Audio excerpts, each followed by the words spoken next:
pessoal, vamos lá!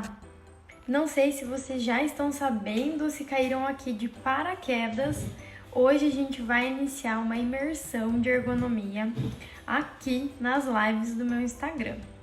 De hoje até dia 8 de maio, ou seja, quase um mês, exatamente 4 semanas, todos os dias às 5 da tarde, live aqui no Instagram.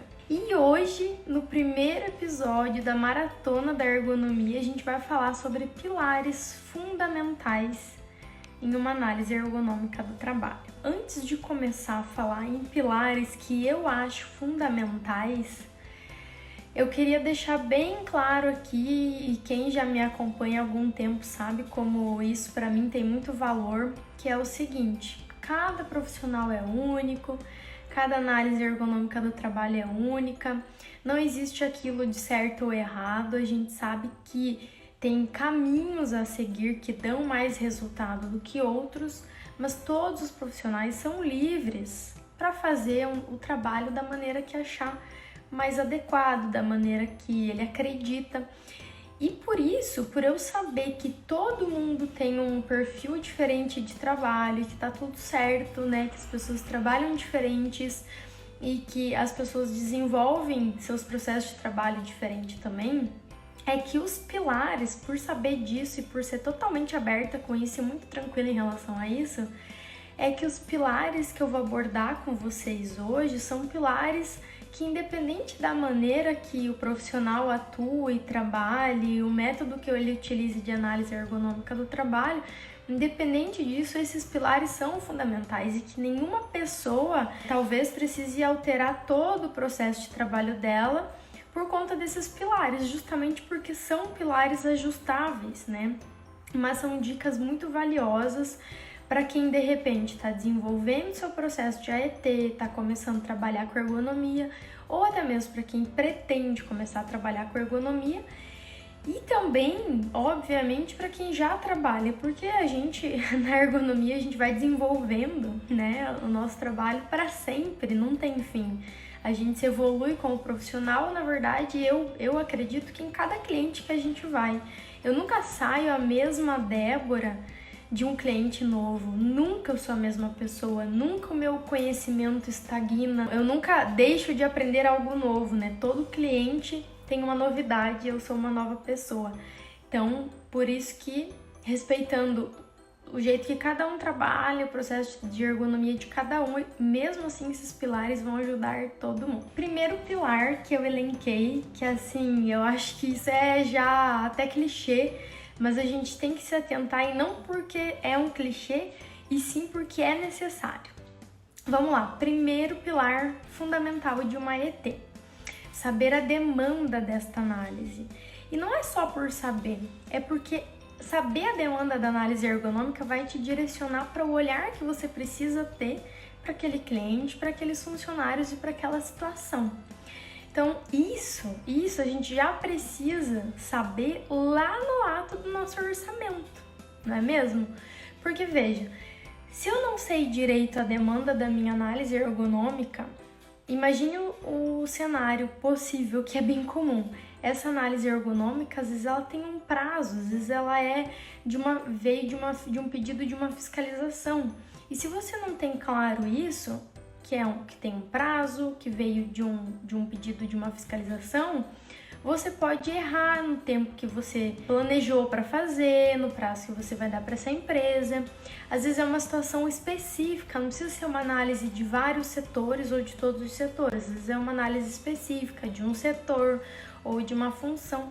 E aí, por você não ter clareza nessa demanda de AET, você pode falhar, você pode talvez olhar mais para uma situação que neste momento não precisaria.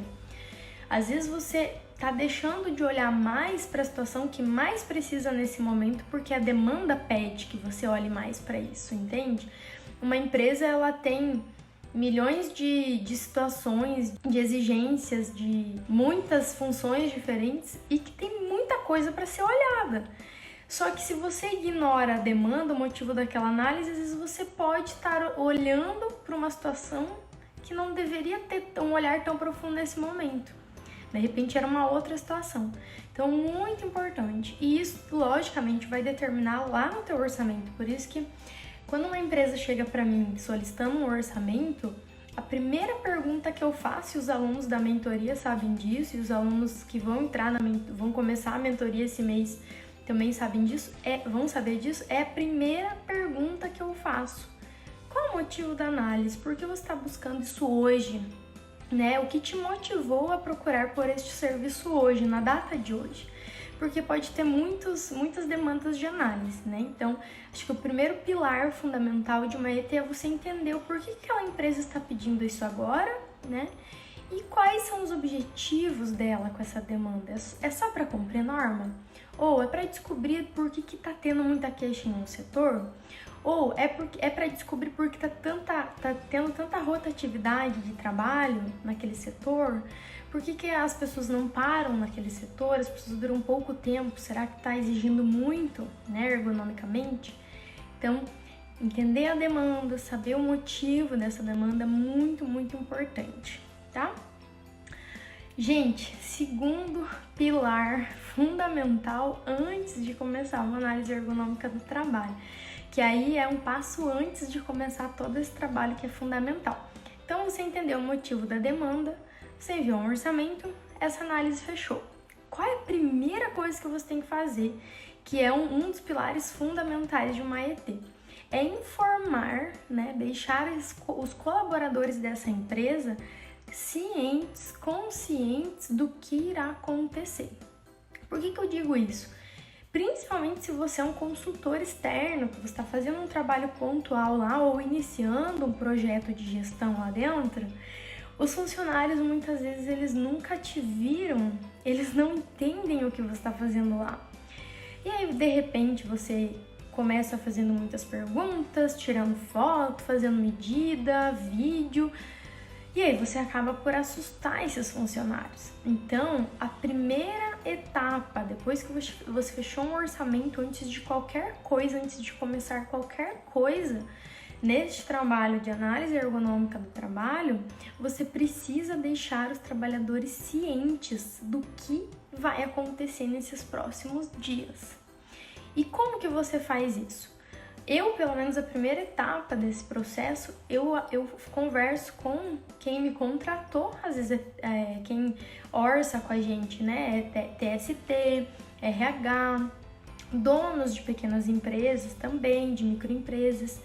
Então, a primeira etapa é os próprios funcionários, gestores, coordenadores, RH, técnico de segurança, avisar o que vai acontecer. Ó, pessoal, a gente vai fazer análise ergonômica da empresa, vai vir uma empresa, ou vai vir a Débora, ou vai vir um engenheiro, um educador físico, fisioterapeuta, e todo mundo aí que faz isso, e vai fazer uma análise, vai entrevistar vocês, vai andar por aqui alguns dias, então não se assustem, né? E a segunda etapa é você mesmo, né? Na medida do possível, às vezes empresas muito grandes, você não vai conseguir fazer essa apresentação, né, para todo mundo. Mas, de alguma forma, você também, antes de começar esse trabalho, você conseguir conversar com eles e assim, exemplificar o que você vai fazer, né? Mostrar o que você vai fazer nos próximos dias, se apresentar, dizer quem é você, né? O que você vai fazer e quais são os objetivos disso, tá? Por quê? Se a gente chega já entrevistando, tirando foto, coletando, a gente assusta os trabalhadores. Quando a gente assusta os trabalhadores, corre sérios riscos de eles não serem tão abertos com você, né? Às vezes você vai perguntar sobre o dia a dia de trabalho para entender as atividades e eles vão ficar um pouco acanhados, isso é normal, né? Imagine você tá lá no teu trabalho todo dia, normal, sem grandes novidades, de repente aparece uma pessoa que você nunca viu na vida, começa a te fotografar, começa a te filmar, te fazer um monte de pergunta, você não ia se sentir um pouco, talvez até ameaçado, né?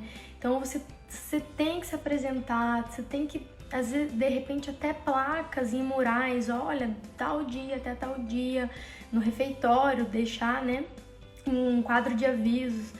Vai acontecer de tal dia até tal dia, análise ergonômica do trabalho, pode até colocar as etapas deste trabalho, vai ser assim, primeiro uma entrevista, depois uma coleta, depois etc. A pessoa vai fazer um tour aqui na empresa, né? Então, segundo pilar, deixar os funcionários sabendo exatamente o que vai acontecer nos próximos dias, tá? Não assustar eles. Terceiro pilar fundamental de uma ET, tá? Sem dúvida nenhuma é a entrevista, uma boa entrevista com os funcionários. E essa entrevista eu até chamo ela de uma conversa, né, com os funcionários. Não é tanto uma entrevista, né? Porque, enfim, é só para vocês entenderem melhor a nossa linguagem. Uma conversa com os trabalhadores, porque não existe a menor chance de você ter sucesso na próxima etapa, que é a coleta de dados, sem você ter conversado com os funcionários antes, tá?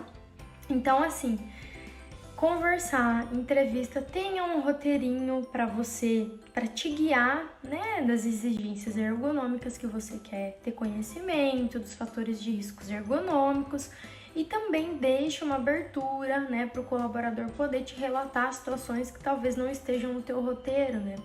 Então, no final da minha entrevista, da minha conversa, eu sempre pergunto, né? Sempre eu fecho com essa chave. E às vezes nem fecho, às vezes eu abro para mais oportunidades de ele falar.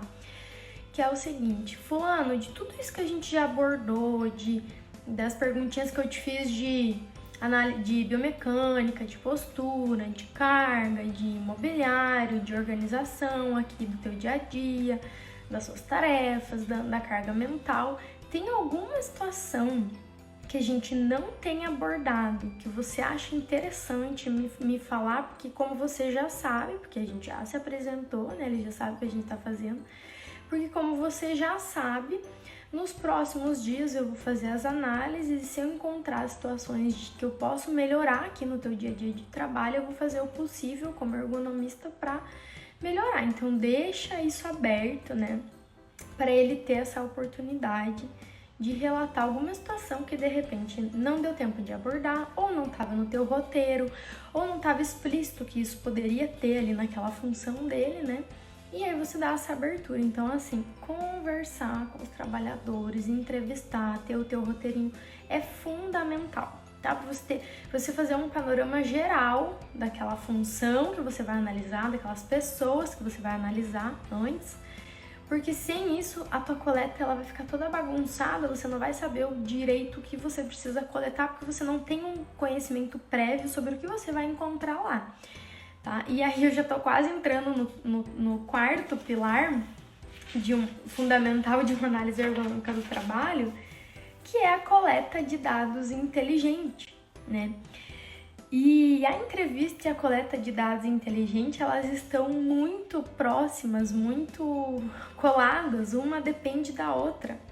E o que eu digo com o quarto pilar de uma ET, que é uma coleta de dados inteligente? O que eu quero dizer com isso? Como é que eu vou fazer uma coleta de dados inteligente se eu nem imagino o que eu vou encontrar lá no setor quando eu chegar lá de paraquedas? Por isso que ela tá junto de uma entrevista, né? Eu diria, sem sombra de dúvidas, que a primeira etapa de uma coleta de dados inteligente é a entrevista, tá? Porque é ela que vai te guiar para o que você vai coletar lá. Então, por exemplo, como eu, Débora, vou saber que pro dia da minha coleta eu preciso levar um roteiro de coleta do NIOSH sem eu ter conversado com o trabalhador antes e descoberto nessa entrevista que ele tem manuseio de cargas acima de 3 quilos, entendeu? Por isso que a coleta de dados inteligente para ET, ela tá colada com a entrevista, que é a primeira etapa.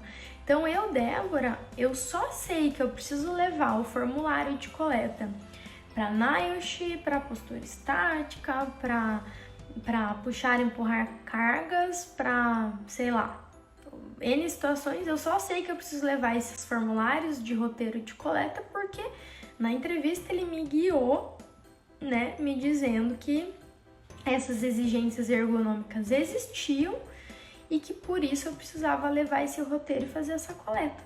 Então, fundamental. Então, sempre antes de uma coleta tem que ter uma entrevista bem feita para te guiar no momento da coleta, tá? Pilar número 5, pilar fundamental de uma ET, análise ergonômica bem embasada. O que eu quero dizer com isso? Gente, hoje em dia, com tanto acesso às informações que a gente tem, não tem como ter achismo mais. Com tanto acesso à informação, internet, livro, normas gratuitas, acesso full a todas as normas, através de sites. Cara, livro no Kindle, na Amazon, livro digital, você não precisa esperar chegar, né? Que você compra e tá ali no mesmo clique que você pagou, você já recebe acesso ao livro digitalmente. Então, assim, gente, não tem mais desculpa. Antigamente tinha desculpa, era tudo inacessível, era caro, tinha que esperar chegar, tinha que traduzir tudo dos Estados Unidos, da Europa, porque não tinha nada em português, as normas eram defasadas, as ISOs não eram traduzidas, então quem já tem dificuldade com a língua já não ia atrás. Então, assim, hoje, gente, não dá mais, não tem mais desculpa, tá? Análise ergonômica bem embasada. E o que é isso?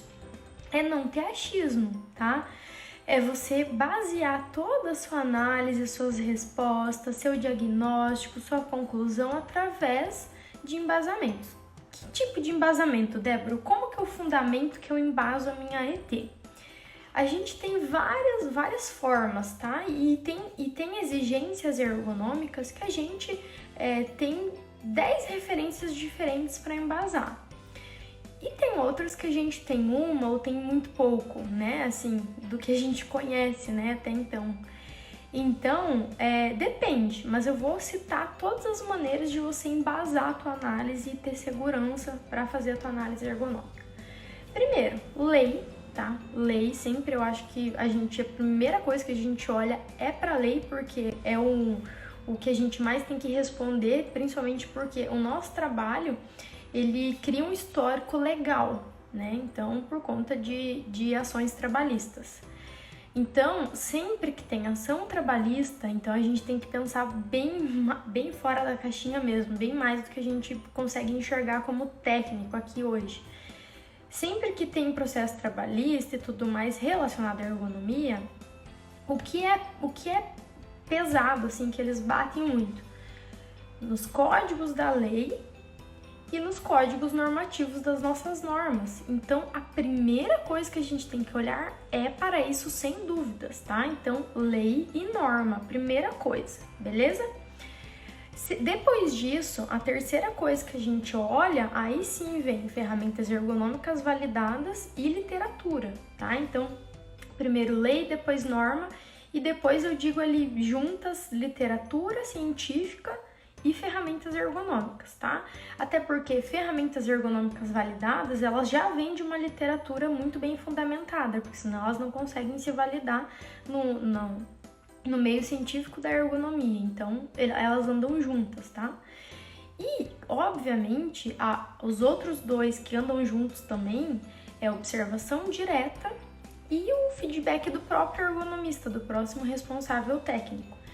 Então, por exemplo, existem situações na ergonomia que a gente não tem nenhum desses às vezes. Às vezes não tem lei, não tem norma, não tem ferramenta, literatura, e aí sobra para a nossa observação direta e para o nosso feedback como ergonomista. O meu parecer com essa situação, tá? Mas são raras as situações que a gente não tem, assim, de pronto, algo para nos embasar e nos auxiliar na nossa decisão, digamos assim. É uma exigência ergonômica apenas, ou é um risco ergonômico, e o que fazer com esse risco, né? Então, gente, análise ergonômica bem embasada. Hoje em dia não tem mais desculpa, né? Tá tudo ali na ponta é só a gente sentar a bunda na cadeira mesmo e estudar, né? Que a gente consegue embasar todas as situações que a gente encontra de exigências ergonômicas pra gente ficar seguro nas nossas aplicações, beleza? Gente, sexto pilar de uma análise ergonômica do trabalho. E esse eu quero que vocês anotem e façam um asterisco gigantesco, porque é muito, muito importante, de verdade. que é o quê?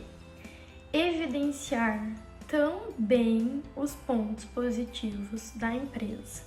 E eu não sei se alguém que está aqui ao vivo agora participou da live que eu fiz com a Tati semana passada. Nossa, tá batendo um solzinho aqui bem bom. Não sei se alguém aqui estava na live que eu fiz com a Tati sábado retrasado. Não, sábado passado. Não, retrasado, E que ela bateu muito nessa tecla, né? De que antes a análise ergonômica dela era só coisa ruim, só coisa feia, só risco atrás de risco. E aí, quando perguntavam pra ela, tá, mas cadê essa situação? Tipo, vamos supor que imobiliário não tinha risco ergonômico, tava tudo certinho. Aí, quando perguntavam dessa situação, tá, mas cadê o mobiliário que não tá na análise ergonômica? Daí ela falava assim, não, se não está na análise ergonômica é porque não é um risco ergonômico. Manda aqui se alguém faz isso ou fazia isso no passado, de só deixar na análise ergonômica o que é risco. Só que, gente, não tem como a gente fazer esse trabalho. A gente sempre tem que pensar como se a gente fosse o dono daquela empresa também, tá? Então, assim, imagine se eu, como dona de uma empresa, eu nunca na vida ia alguém que, se eu soubesse que esse técnico, esse ergonomista, ele só deixa no meu documento de OIT, que é um documento legal, que é um programa de ergonomia, muitas vezes só deixa o que é ruim, só deixa risco. Poxa, e tudo que eu faço de bom na empresa, tudo que eu faço de bacana, tudo que... Aí ele não deixa, né? E realmente muitas pessoas fazem isso. E é inconsciente, gente. Não é que você é uma pessoa ruim, um ergonomista ruim, uma pessoa, sabe? Não, é porque a gente está condicionado a ficar encontrando risco. A gente nunca aprendeu a olhar para as coisas boas e evidenciar. A gente sempre aprende a procurar risco. E enquanto a gente não acha risco, a gente não tá feliz. E não é assim, gente. A gente precisa também evidenciar as coisas boas da empresa, e o que não é risco tem que estar na sua análise ergonômica muito bem descrito do porquê que não é um risco. Porque a empresa investiu em bom imobiliário, porque a empresa fornece pausas, porque a empresa tem um cantinho de descanso, porque a empresa fornece assistência psicológica, porque a empresa sabe tudo o que ela tem de bom. Porque a ferramenta é boa, a ferramenta é ergonômica, porque o peso é baixo, porque a frequência desse levantamento é pequeno, porque as alturas estão ótimas, porque a iluminação tá boa. Gente, precisa evidenciar também tudo que não é risco, que realmente a gente vai ter muito... A gente espera, né, que o que mais tenha, o que mais exista é situações que estão sob controle, né? E que a menor parte da tua análise sejam os riscos. Então, por que você alterna, você deixa na tua análise só o que tem risco, né? Só o que tá horrível. Então, assim, gente, eu não tô em nenhum momento falando que você não tem que evidenciar o risco ergonômico, porque a gente também é pago para isso e a gente tá lá como responsável técnico para realmente encontrar esses riscos também e propor as melhorias para esse risco nunca acontecer um acidente ou uma doença, para a gente manusear ele antes de alguma coisa ruim acontecer, para o trabalhador e para a empresa também. Só que a gente precisa também colocar nessa análise e analisar as coisas boas, tá? Até porque, se não está na análise, como que você vai provar que você de fato analisou aquilo? Imagina assim, o que é bom, o que não é risco, não tá na minha análise. Na minha análise só é uma análise de risco, vamos supor assim. Que jeito daqui... Vamos supor que nem vou colocar muito longe, vou colocar daqui 5 anos. Daqui 5 anos tem um processo trabalhista, nem é tão longe, tá? Porque pode ter um processo daqui 20 anos. Tô sendo otimista, daqui 5 anos tem algum processo, alguma reclamatória. Como que você vai provar que aquilo que não está na tua análise foi analisado. E daí você diz assim, não, isso aí não é, se não está na análise é porque não é um risco ergonômico. Eu só deixava na análise o que era um risco. Como que você vai provar que você analisou isso? E imagine o pior cenário, imagine que aquele processo daquela trabalhadora seja um processo de má fé, onde ela está colocando nesse processo, a queixa dela é de algo que não tinha nenhum nexo causal, ou seja, de algo que não tinha risco para aquela atividade que ela fazia. E é exatamente isso que não está na tua ET. Por quê? Porque não tinha risco, porque você não se preocupou com isso, porque você só se preocupou com o que tinha risco. E aí o que não tinha você não deixou lá e não descreveu do porquê que não era um risco ergonômico, porque tinha medidas de controle ou porque não atingia os limites para se tornar um risco. E aí essa colaboradora ela pode ganhar essa ação trabalhista de má fé. De repente, lógico, tem toda uma investigação, perícia, mas tu já pensou no pior cenário de uma trabalhadora de má fé ganha um processo trabalhista porque você deixou escapar isso, que era bom, que não era risco. Você pode até ter analisado, mas você não evidenciou na análise que estava tudo ok. Entendeu? Então é muito importante. Eu não vou dizer que é grave para não te assustar, mas é grave, tá? Então, a partir de hoje, você precisa também evidenciar na sua ET o que não é risco e o porquê que não é risco. Então, assim, ou seja, o que é positivo naquela empresa também, né? Todas as medidas de controle. Então, assim, mobiliário não possui risco ergonômico para os mobiliários. Por quê? A medida tá boa, a altura tá boa, a largura tá boa e obviamente, né, coloca as medidas, faz essa medição. A largura tá boa, profundidade para as pernas, profundidade para os braços, borda da mesa arredondada, cadeira tá boa, assento tá bom, tá tudo funcionando. Evidencia isso no teu documento, beleza? E outra coisa, gente, até antes de a gente ir pro 7º pilar da ET, não tenha vergonha de voltar lá no teu cliente e arrumar alguma coisa. Eu já fiz isso algumas vezes quando eu comecei. Então, quando eu comecei, alguns anos atrás, obviamente, não tem como você ser muito, super bom no teu primeiro trabalho, principalmente se você não teve um suporte. Principalmente se você não aprendeu com alguém que realmente te ensinasse um passo a passo de verdade e tudo mais. Então, a chance de você fazer um trabalho meia boca, digamos assim, ela é grande. E você não deve ter vergonha de repente, poxa, voltar lá e melhorar o teu documento, melhorar a tua análise, acrescentar alguma coisa, sabe? Atualizar. E às vezes até de graça, tá? Então, assim, principalmente se for isso. O 7º pilar fundamental de uma ET é fazer sugestões ergonômicas específicas, ou seja, cirúrgicas para cada situação encontrada e sugestões coerentes. O que eu quero dizer com isso?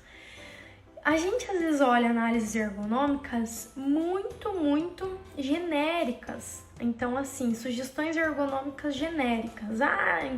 Ginástica laboral, pausa, não sei o que. Gente, a gente precisa ser mais específico, até porque de repente vai que aquela empresa ela não dê continuidade com você. Às vezes ela não tem budget para continuar com você como consultor e ela vai ter que fazer as recomendações de melhoria sozinha, por exemplo. Se você for muito vago, se você for muito, sabe? Aí aquela empresa pode empacar, ela não vai conseguir fazer. Obviamente, o melhor cenário é ter um acompanhamento, uma continuidade com você que fez a análise para a implementação daquelas melhorias, mas nem sempre é assim. Quem trabalha com isso sabe, às vezes a empresa ela se vira sozinha depois, ela tá com o orçamento apertado. E nem é só por isso, tá, gente? É porque também, o que acontece? Muitas vezes a gente precisa entender a raiz daquele problema para daí conseguir fazer uma melhoria ergonômica cirúrgica. E aí, por as pessoas não terem esse feeling, essa facilidade de entender o real motivo daquele risco, elas acabam que não fazem uma sugestão ergonômica cirúrgica porque elas nem sabem exatamente de onde vem aquele risco. E muitas vezes a gente fica preso nisso por só aplicar ferramenta. E aí, só aplico ferramenta, não enxergo além das ferramentas. E aí eu fico presa naquele resultado. Deu 20 e poucos na ferramenta tal. É risco, mas eu nem sei por que desse risco, entendeu? E daí por isso que muitas sugestões ergonômicas, elas vêm amplas, genéricas. E como que você faz, então, né, para ser cirúrgico nas suas recomendações? Porque é só dessa maneira que as sugestões ergonômicas, de melhoria ergonômica, vai ser assertiva, só assim. Como que você faz isso? Você tem que encontrar o motivo daquele risco. E o motivo daquele risco não está em pontuação de ferramenta, não está em número que você encontrou lá no final. Ele está na entrevista, na observação direta da atividade, no entendimento daquela atividade, para você entender a razão daquilo. E por que a gente tem que ser coerente? Além de ser cirúrgico, então, fazer recomendação de melhoria para aquele risco de acordo com a origem daquilo, do porquê aquele risco existe, a gente também precisa ser coerente. Coerente que eu digo, cara, tem pessoa que para tudo é automatizar. E assim, é muito caro automatizar. Não tem como sair recomendando automatizar para tudo e é a única sugestão. Às vezes não, às vezes automatizar é a última recomendação, tá? E às vezes é caro, então a gente tem que ser coerente. Às vezes não, é bem caro automatizar. Tudo, na verdade, né, que envolve automação. A não ser que seja uma empresa de automação, que aí ela vai fazer aquilo a custo, né? Mas senão, não. Então, assim, a gente precisa ser cirúrgico e coerente. Então, assim, você não recomenda de cara uma automação, por exemplo, que é mó cara. Você tem que partir do mais barato, do mais acessível, partir de ouvir os trabalhadores. Às vezes as recomendações de melhoria é o trabalhador que diz e é muito barato, às vezes é um recurso que já tem até disponível na empresa, é só explorar e dar essa oportunidade, essa abertura, entendeu? Então é muito importante, gente, de verdade. Então, fazer sugestões ergonômicas específicas e coerentes em relação a prazo, em relação a recurso financeiro, em relação ao grau dessa sugestão, né? Começa com as mais simples, desde que sejam eficazes, né? E cirúrgicas, desde que sejam direcionadas. Não adianta também sugerir algo baratinho que não tem nada a ver com aquilo que não vai dar resultado, né? Então, gastar 2 vezes é pior que gastar uma e melhor, né? Até porque é a questão do tempo de implementação. Beleza? Gente, agora a gente tem combinado, ficou assim, fez sentido esses 7 pilares que eu trouxe para vocês hoje? Assim, eu poderia falar horas sobre tudo que é fundamental numa análise ergonômica do trabalho, mas acho que sem isso aqui que eu abordei com vocês, não faz muito sentido abordar outras situações. Eu acho que isso é fundamental antes de qualquer outra, tá? Fez sentido para vocês? Aninha, graças a Débora, agora eu vou conseguir fazer a ET. Ai, que massa, obrigada. Aluna do MDD 12, né, Ana? Show, gente. Maravilha. Eu vou ir das mais antigas para as mais recentes, tá? Vamos ver se eu dou conta de tudo. Então, a gente tem aqui 13 minutos e eu vou elencar as perguntas aqui. Gente, olha só, pergunta da Sandra, tá? Por gentileza, quais perguntas mais relevantes? Então, provavelmente ela tá falando lá da entrevista, né? Que é uma perguntinha já faz bastante tempo.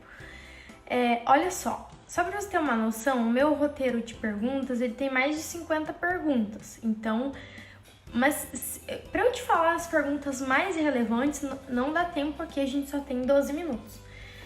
Mas eu vou te dar 5 grupos, que dentro desses 5 grupos, a gente precisa fazer perguntas dentro desses 5 grupos da ergonomia. Quais são esses grupos? Biomecânica, você tem que fazer perguntas relevantes. O pessoal tá mandando os tópicos. Obrigada, manda aí pro pessoal que esqueceu ou que chegou depois. Manda aí os 7 tópicos, quero ver se vocês prestaram atenção. Obrigada, gente.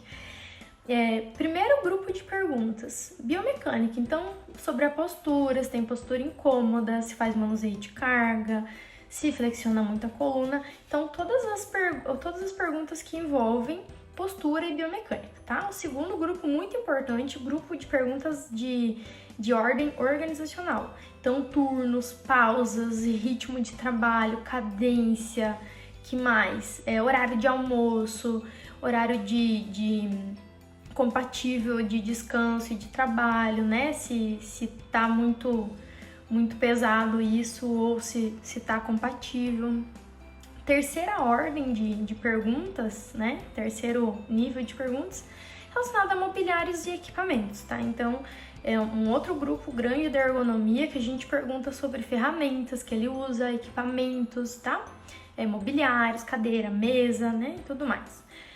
Um outro grupo que aí é muito importante, que é do conforto ambiental, né? Então, o quarto grupo de perguntas é de ordem ambiental. Então, perguntar sobre temperatura, sobre o vento, sobre a iluminação, sobre o ruído, sobre o próprio ambiente, piso, paredes, etc, tá? E a iluminação noturna também. E o último grupo, né, grande grupo da ergonomia, que esse, na verdade, é o que a gente mais precisa entrevistar, mais conversar e mais perguntar, que é o psicossocial cognitivo. Então, nível de estresse, conflitos hierárquicos, se a comunicação é boa, se tem muita demanda mental, muita carga mental, muita exigência, múltiplas tarefas, se ele está satisfeito no trabalho. Então, se você aprofundar esses 5 grupos, tá? Na entrevista, você vai estar bem amparada, tá bom? Eu, como engenheiro de segurança, posso fazer a ET? Com certeza, tá? Inclusive, tem até uma nota técnica dizendo só sobre o engenheiro de segurança, uma nota técnica do MTE, tá? É importante você saber dessa nota, que ela te assegura para fazer, tá? Beatriz, eu poderia classificar as recomendações em curto, médio prazo? Sim, é importante, tá? E essa gestão, ela é importante até, às vezes, assim... é tão pouco tempo para falar sobre isso. 9 minutos, vamos lá, vou tentar resumir. Você pode classificar as recomendações curto, médio prazo, resumindo assim, em duas vertentes. A primeira vertente pode ser por nível de risco, então, poxa, você vê que é muito risco, tem que ser imediato, você coloca em curto prazo, por exemplo, e os mais tranquilos, que não é um risco tão, assim, o que é um risco muito grave ou um risco não tão grave? É um risco que não vai gerar algo que não possa gerar algo de imediato, uma doença, algum acidente de imediato, assim. Então, esses quando é de imediato, você puxa para curto prazo. Não, a qualquer momento pode acontecer alguma coisa aqui, alguma coisa negativa. E a segunda vertente para você fazer essa gestão, tá, de curto, médio e longo prazo, pode ser direcionado ao orçamento para aquela sugestão de melhoria, aquela recomendação. Então, poxa, recomendações mais baratinhas pode ser curto prazo. Agora não, precisa de algo mais elaborado, que vai envolver um custo para aquela empresa, então você joga para longo prazo. E lógico, sempre mesclando, né? Então, por exemplo, é um investimento alto, mas é um risco muito alto também, coloca ali para um médio prazo então ter essa coerência, beleza? Você pede à empresa para imprimir algum material? Olha, depende, né? Porque assim, quase tudo tá digital hoje. Então, mas assim, imprimir não. Tudo que eu preciso para minha análise que é impresso, eu já levo impresso, tá? E o que é documento da empresa, eu consulto na empresa. Então, eu não vou pedir para ela me imprimir. Assim, eu tô tentando lembrar de algum material de impressão e tal, mas assim, não, eu acho que eu não imprimo, não. Eu consulto lá na empresa mesmo. Eu não me recordo de ter... tipo assim, por exemplo, algo que eu peço para imprimir, só que, na verdade, até isso eu não peço, porque eu já levo impresso também. Mas é o material da empresa, é o quadro de setores e funções e atividades, tá? Então, sempre que eu vou fazer uma análise ergonômica, eu gosto de ter isso na minha mão para me guiar, né, nas coletas, nas entrevistas e tudo mais. Só que geralmente eu já chego com isso lá, só se a empresa não me mandou por algum motivo. Mas eles me mandam, tá? E eu já levo impresso. E fora isso, tudo que é material da empresa, eu gosto e prefiro consultar enquanto eu estou lá, até porque como é uma informação muitas vezes externa, porque, por exemplo, eu não sou CLT de nenhuma empresa. Então, todas as informações daquela empresa que eu preciso, elas são novas para mim, porque eu não sou CLT de nenhuma empresa. Então, se eu tô chegando nessa empresa hoje, tudo é novo para mim. E então eu prefiro até consultar esses materiais, essas informações lá com alguém, que aí qualquer dúvida que me surja, eu já posso perguntar ali em tempo real para a pessoa, para ela me guiar, tá? Então, não sei se é exatamente essa tua dúvida, eu espero ter te ajudado, tá bom? Gente, última perguntinha, tá? Eu tô indo na ordem aqui. Ai, gente, tem muitas. Leandro, você solicita o PPRA da empresa antes de iniciar a ET? Muito antes de iniciar a ET. Eu solicito o PPRA da empresa para iniciar o orçamento, tá? Então, a resposta é sim, com toda certeza, porque eu preciso do PPRA. Ou quando tem empresa que não quer disponibilizar o PPRA para você fazer o orçamento. Raras, mas existem. Nesse caso aí, a empresa tem que me fazer uma descrição muito completa, porque eu preciso dessa descrição antes de qualquer contato que eu tenha antes de ir lá. Porque é muito mais fácil eu já pegar pronto um documento que contém um panorama geral de setor, função e atividades, do que eu ter que ir lá na mão. E aí, veja, às vezes nem fecha o orçamento e eu fui lá na empresa e gastei 8 horas fazendo na mão setor, função, atividade. Então, a gente tem que... Hoje em dia, tempo é dinheiro. Hoje em dia, não. Há muito tempo já. Então, eu gosto de ter esse apanhado muito antes de iniciar a ET, tá? Para o próprio orçamento. Então, a resposta é sim, tá bom? Gente, vou ter que encerrar a live. Faltam exatamente 2 minutos e meio, tá? Então, agradeço quem ficou aqui até o final. Lembrando que todos os dias de segunda a sexta a gente vai ter live às 5 da tarde aqui. Que se você caiu de paraquedas aqui hoje, a gente tá participando da maratona da ergonomia, tá? Série de 20 lives, gente, quase um mês a gente vai ficar aqui juntos. Então, quem eu não conseguir responder a dúvida, peço desculpas, mas amanhã volta aqui às 5 da tarde que eu vou abrir mais caixinhas para tentar responder a todo mundo ao longo desses dias. Eu vou dar conta, eu prometo. Pois é, passou muito rápido, né? Hoje foi. O pessoal tá mandando os pilares ali. Obrigada por quem me ajudou. E se Deus quiser, essa live vai ficar salva por 24 horas, porque o Instagram tá meio bugado. Então a gente espera que dê tudo certo, que ela fique salva. Gente, obrigada, um beijo. Até amanhã, fiquem com Deus. Tchau, tchau.